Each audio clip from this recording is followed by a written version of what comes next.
Question. Shriram from Chennai is our last caller for the day. Shriram, thanks so much for calling us. I believe you want to know about Mahindra and Mahindra, right? Yes, I have bought 100 stocks of Mahindra recently at rate of 3,000 rupees. While I do have 500 stocks of Tata Motors with the recent movement coming in Mahindra and Mahindra, I thought I will invest some in Mahindra to distribute.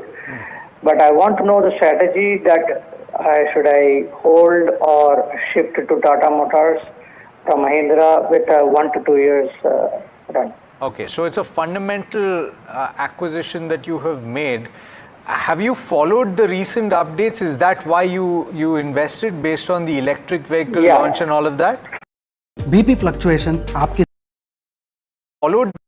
Then I started looking at Mahindra. Understood. There's also, of course, the other angle which has to do with the farm equipment sector and the tractor sales and the question marks about rural recovery and all of that. So let me take your question to Saurabh on the fundamentals. Saurabh, always I've noticed with regard to Mahindra and Mahindra, one of two things happen, right? Either the farm equipment sector, which is underperforming, you have the automotive sector that outperforms, and you have, if the automotive sector is not doing well, you have the backup in the form of farm equipment. In certain scenarios, this is actually not panned out this year. So you've seen a turnaround a couple of months back. Is that set to continue in the second half? See, while the Indian automotive industry is not putting up a good show, but by and large, Mahindra is relatively better. I mean, the Kharif season was really good, and the Rabi season is expected to do good. So in that sense, farm sector is expected to do well in the ensuing future.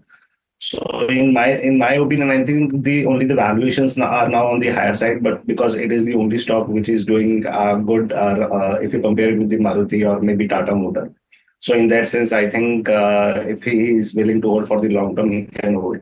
With respect to the Tata Motor, I think all the companies are struggling with the Indian sale, and with the Tata Motor, the majority of the sales comes from their Land Rover and Jaguar brands, and the sales are really slowing in both in Europe and China. So in that sense, I think it is better to avoid Tata Motor as of now. The next query is from Satya, who's from Chennai. He wants a view on Zydus